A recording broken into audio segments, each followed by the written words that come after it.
Hi soulmates, trust you all are doing good today.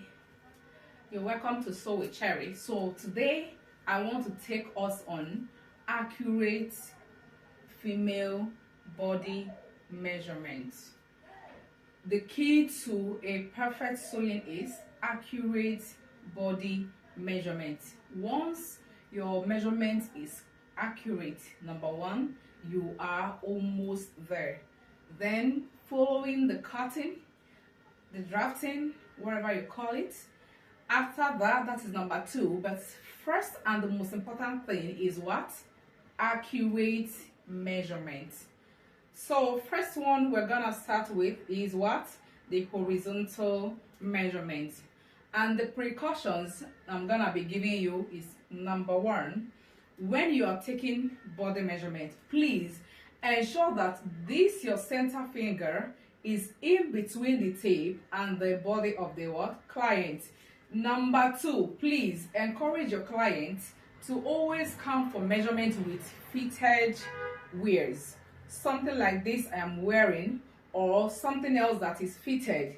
Let it not be something big so that I can get accurate measurements. If you do it this way, you are saving yourself from what?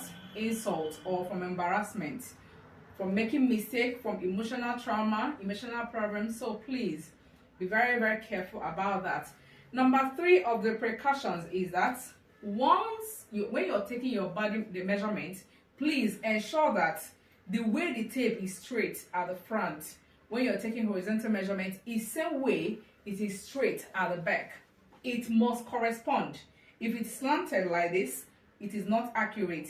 If it is not, if it's just, even if just a bit slant, could be a big problem with some styles. So please pay good attention. This is very important. And then the other precautions, I am going to mention them when I am taking the measurement. Please, so give me your attention. The measurements I do not mention here, I am going to explain in the next video that will be in the bio, that will be in the link in the bio, so that you will understand why I didn't take those measurements. There are some measurements I use standard formulas to calculate. Example is the armhole, nipple point, so we get to that. For now, the first horizontal measurement is what? The neck. I am going to be explaining why I take the neck measurement as well. So here, the neck must be the lowest point of the neck, please. Lowest point of the neck. Please do not mind my mannequin. You know that mannequin is the body is very smooth, but if it's a human being like mine now, it's going to relax. The tape is going to be smooth on it and it's going to relax. Both of them are going to relax very well. But here it is shaking, but so pay close attention so you can get what I'm saying. So it must be at the lowest point of the neck. Can you see that? Making sure that this finger is in between the client's body and the tape. Secondly, the shoulder measurement. The shoulder measurement must be taken from here, from the joint, from the human joint here. This place that goes like this, from this joint line, come up, from here to here. And please, you're placing it at the up part, you're not placing it at the center. This is shoulder, where concerns the neck. This is shoulder, please, not here or there. This is shoulder, please, where concerns the neck. If you're placing it here, the neck is off, so it must be placed up here. It must be placed up here for accurate neck measurements. Next, horizontal measurement is the what? The upper bust, the up part of the bust. Very important. I'm going to be teaching you a pattern drafting on that very soon. So here, the up bust measurement, very important. Next of the horizontal measurement I take up here is across, like this. Just take it, especially for off shoulders. There are some off shoulders that's off shoulder cape measurements. This is normally you don't have any other option. The most accurate way to measure it is this way. Next is the bust measurement.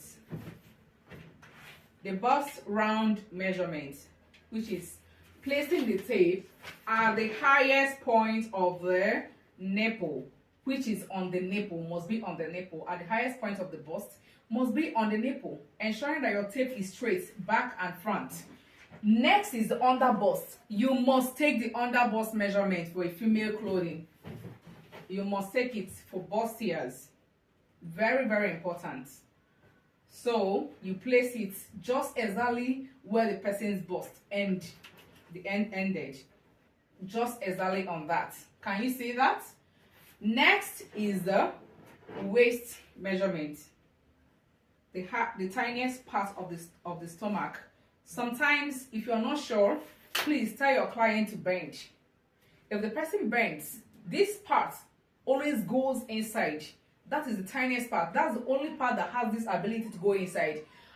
Excuse me, for people that already have what is some people call tires, two folds. Please use the first fold.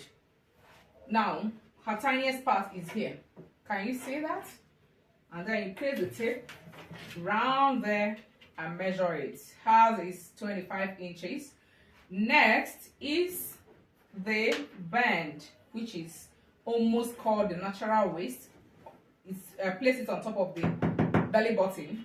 It's always on the navel belly button. That is where almost all ladies' pants used to start, on the belly button. Now, next is what? The hip measurement. Mind you, the hip measurement must consider two things: the protrusion of the butt and then the curve of the hip. So the center of the curving of the hip is always equal to what? Excuse me, the protrusion of the what? The butt. So pay attention, it must correspond very well. Now, her own, looking at her own, where you can see that effect is here. So now we'll place our tape rule and then we'll measure it. Hers is 40 inches. Next is what? A tie. Please pay attention here. Some people measure the tie here. Please, this is not the tie measurement. This part now has no effect on pants. Please, it's not a tie measurement. The tie measurement comes up here. This is the tie measurement. This is where it has effect on pants. Tie measurement must be up here, not at the center or here. Please. The tie measurement. Next is what? The knee round. On the kneecap. See mine here. On my kneecap. The knee round on my kneecap. You can either measure it tight or loose. But normally I take tight measurement, so whatever I'm sewing, I will add allowance.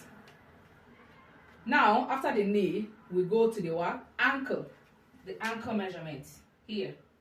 And this is it. Please do not measure it like this. Slant the tape so that it will look like the person is removing his or her trousers. Slant the tape so that the person can easily remove the trousers. Please slant it. Do not measure it up here tight like this. No, please slant it this way. Now we are done with body horizontal what? Measurements. We go over to what? Vertical measurements. The first for the vertical measurement is shoulder to nipple, and all my vertical measurements I take it from shoulder to wherever I'm taking it. That's how I do my measurements. I will explain to you later. I figured it out myself because that's the best way it works for me, so that my clients don't have to give me wrong measurements.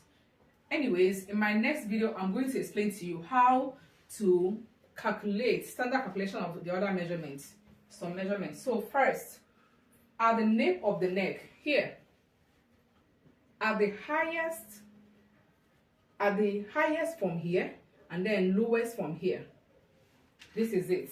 You place the tape rule here, making sure it's at the center of this bone here. Place this bone here, trace the center, and then that is it. Now, here goes from shoulder to nipple. must be on the nipple point. Sometimes if you cannot identify it by yourself, please ask your client where her nipple is. Now, next one is shoulder to under bust measurement. Place from the nape of the shoulder and then relax the tape, smoothing it all the way to where the breast ends, and that is shoulder to under bust length. Now we go for shoulder to what? Half length, or call it half length. I normally call this one half length. This one is from shoulder to the tiniest part of the waist. The length, you get the length. Her own is 17. She's really on the top part. Now from here we go for shoulder to hip. That is hip length. My hip length, I place my tape rule from the nape of the neck down to hip length. And hip length is the center of the hip curve. That is your hip length. Please don't make mistake with that. This is it. See, it's for her own. This is where her own is. So if you're making a shirt for her now, this is where her shirt ends, unless it's a shirt that is longer, that has extra styles. So from here now, we'll measure from shoulder to what? Knee. Very important, especially for short skirts. Shoulder to knee. Making sure that, please, when you're taking your vertical measurement, make sure that your tape is passing at the center of the bust. Do not make mistake with that. If it goes like this, it is not correct. If it goes like this, it is not correct. If it goes this way, it is not correct. Please measure from here to what? Past the center of the bust. Then we are going to get the shoulder to knee, and hers is what? 40. I normally end it here at the top of the knee, on the knee cap. If the person now wants it here, you can add 1 inch. If the person wants it under the knee, you can add like 3 to 4 inches. Now, after here, we go for shoulder to what? Ankle. Shoulder to what? Ankle. This is shoulder to ankle. To that bone that is on the feet. And then shoulder to full length. Shoulder to full length. From here down to where the person's feet ends. That is full length. Now, if the client wants it to be extra covering, you can now tell the person to stand on the heels. If the person stands on the heels, you measure from shoulder to where the person's feet ends. And that is it for body vertical measurement. Now, last but not the least, the sleeve measurement. Very, very important. We cannot do without the sleeve measurement. So now you place your tape rule from here, this joint here that goes like this. You know where your shoulder ended, right? That is where you start measuring your sleeve from. You can see mine. You can see mine. Measure from here down. So you place the tape rule here, all the way down to the wrist. And her measurement is 22. Please always get this elbow measurement. Always get it. It is used for curving the sleeve. You know that the sleeve, human hand is not straight, and if you sew it straight, it will be looking somehow. So it needs to be curved. So getting the center, this is considered the center of the sleeve for curving effect. And normally this is where the curve looks on the body, on the human body. So please just make sure that you measure here as well. So from here to here is 12 inches. From here to the wrist, from shoulder to the wrist is 22 inches. Now we measure round wrist. And her round wrist is what? 7 inches. It's either the person's, you're measuring it on the bone here, depending on where the person wants his or her sleeve to end, you can decide to measure it here. Anyhow, however the person wants it. Now, always measure around here as well, because not everybody's own is the same. Just measure around here for some time. Some persons may just want their sleeve to end here. Some persons may want it to end here. You can as well measure for short sleeve. You can measure for half sleeve. You can measure for what? Full sleeve. You must measure for full sleeve. But you see, here and here is a must. here is optional. All right, I think that is it for accurate body measurement. I hope you understood me correctly. So please, if you have any question, do let us know in the comment section, so that we can rub our minds together there. So please, if you have not subscribed to my YouTube channel, please subscribe, like my video, give it a thumbs up if this did you good, and then share to your friends, share to sewing groups you're in. I believe that almost everyone that is in fashion industry, fashion world now, belongs to one fashion group or another. On WhatsApp, Telegram, please, if you do not belong to anyone, notify me in the comment section and I will add it to some. That is where we share our ideas together, we help ourselves, you know. No one is an island of knowledge. All right, so, and with this I say ciao ciao till next time.